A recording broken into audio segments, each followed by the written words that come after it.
Hi, my name is Sophie, and I'm from Ohio. In my small town, I was known as the kid with the perfect mom. She raised me alone after my dad left us, and she was so stunning that she became a famous model. Everyone admired her beauty and strength. Mom loved looking and being perfect. She always dressed us up in matching, amazing outfits, and once I joined school, she threw parties for my classmates and their parents all the time. We were the most popular family in the first grade. But when the party was over, she was a very different person. She was obsessed with doing crazy skin routines and clicking pictures. If I wanted to hang out with her, she would make me join her dumb photos. One time, she actually dressed up as Mary and I was her little lamb. She posted that photo all over the internet. For weeks, whenever I spoke to people in school, they just said, "Bah!" No way I was hanging out with Mom anymore. I had plenty of friends to spend time with, even after that embarrassing lamb photo. I was always off at sleepovers with my friends until one day, when I was in the second grade, Mom gave me some bombshell news. "I'm pregnant. I'm gonna have a baby." I screamed with excitement. "I'm gonna be a big sister?" "Yes." "Who's her dad?" "Not important." When baby June was born, I held her in my arms and refused to let go. Mom threw a massive party at home to celebrate her, and everyone fell in love with her adorable blue eyes and curly hair.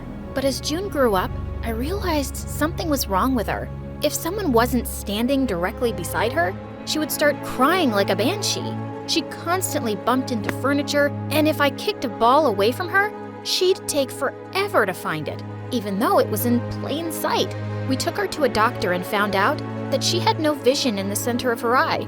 She could only see on her sides. Her condition was called Stargardt disease, and unfortunately, it didn't have a cure. Eventually, she had to get her the bulky glasses.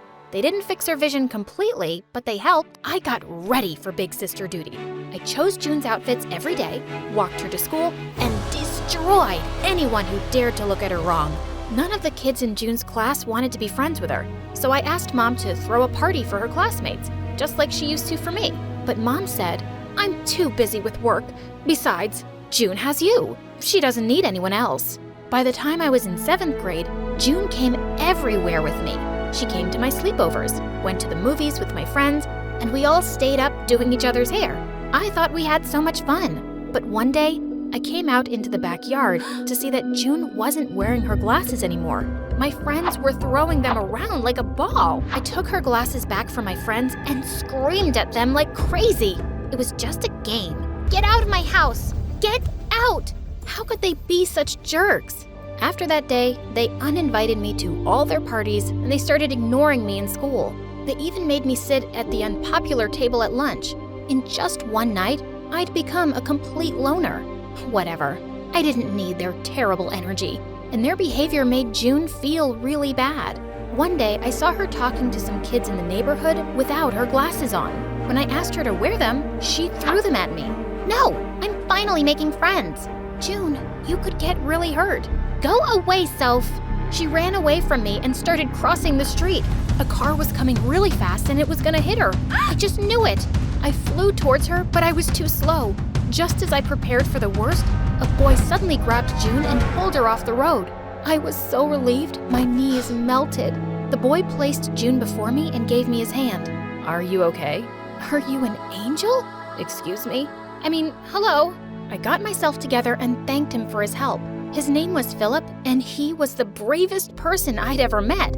He was new to our neighborhood, and he was going to join our school. We became friends instantly, like puzzle pieces fitting together. And the best part? He was amazing with June.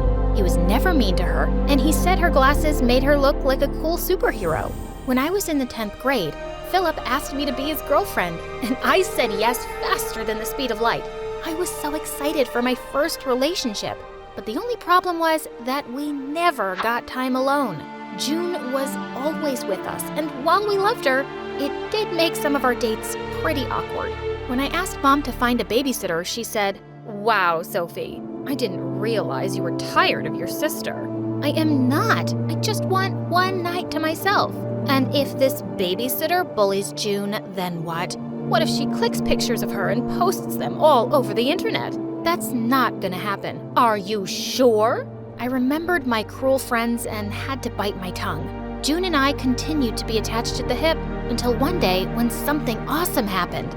She got invited to a sleepover by some girls in her class. I really want to go by myself. Pretty please? Yes, this was perfect timing. There was a massive party at my friend's house that night, and the whole school was going to be there. I dropped June off at her friend's house and joined Philip at the party. I'd been there for only an hour when suddenly the music turned off. I looked up to see Mom standing on stage. Sophie, where are you? Mom? June just got into a huge fight at a friend's house. How could you put a party over your own sister? You're so selfish. My jaw hit the floor. The whole school was watching as Mom marched me back to her car where June was sitting in tears. Why would you get into a fight? She called me an insect and they broke my glasses. See? Did you hit her hard? I broke her nose. Good girl. She defended herself. She's okay, Mom. Nothing is okay. I had to go get her because you wouldn't pick up your phone. And now I have to spend thousands of dollars to buy another one of those ugly glasses. Her classmates hate her even more now. Is this what you wanted? Of course not. Do you like that you're popular while your sister keeps getting bullied? Stop it. None of that is true. I knew Mom was wrong, but everything she said made me feel so guilty. Why did I have to go to that stupid party? Mom grounded us both for the entire summer break, and Philip came over to meet me at home. You got grounded just for going to a party? Well, I left June alone. So? You're her sister, not her mom. You don't get it. I knew she had trouble making friends. I should have been there for her. You're literally with her every second while your mom's always busy. She's a single parent. She has to work. She can't find a babysitter. For some reason, she makes you do everything for her. She embarrassed you in front of the whole school, and then she grounded you? Sophie, she sounds terrible. I gasped and slapped him. You can't say that to me. She's the only parent I have. Tears filled my eyes and I stormed away from him. If he couldn't understand my family situation, I didn't want to be with him. I was too thick-headed to see how right he was, until one day when I was in the 11th grade and the school principal called me to his office. June was there too. What happened now? They told me that June was a genius. She had a 145 IQ. Wow! She can go to any school for gifted kids in the country with a full scholarship. And June has chosen the school in New York City. What? Why New York? Isn't there a school in our state? Yes, but I choose New York. I pulled June aside after the meeting. You want to go away? Why? Why should I stay here? So you and Mom can keep being embarrassed of me? What? I love you, Sophie, but I'm tired of being the blind idiot you're forced to take care of. June, you're my sister. I do things for you because I love you. I've seen you lose friends and boyfriends for me, while Mom acts like I don't even exist. I'm sick of being a burden. I'm leaving. You and Mom can finally be free. I was numb with shock. June was gonna be alone? In another state? My relationship with Mom was beyond repair, and June was packing up all her stuff. Everything in my life was falling apart.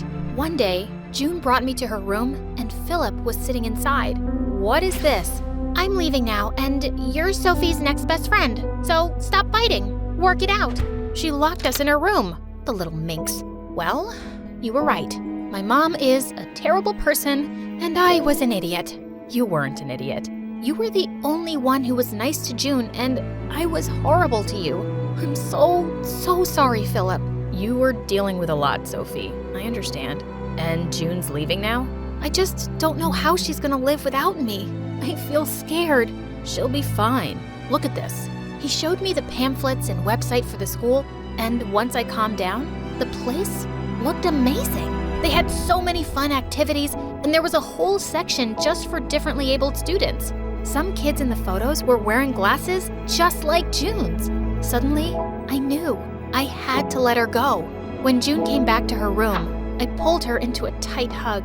I wish I could keep you with me forever, but I think this school is a good choice. You deserve better than this stupid town. Really? I just wanted to stop being a burden to you.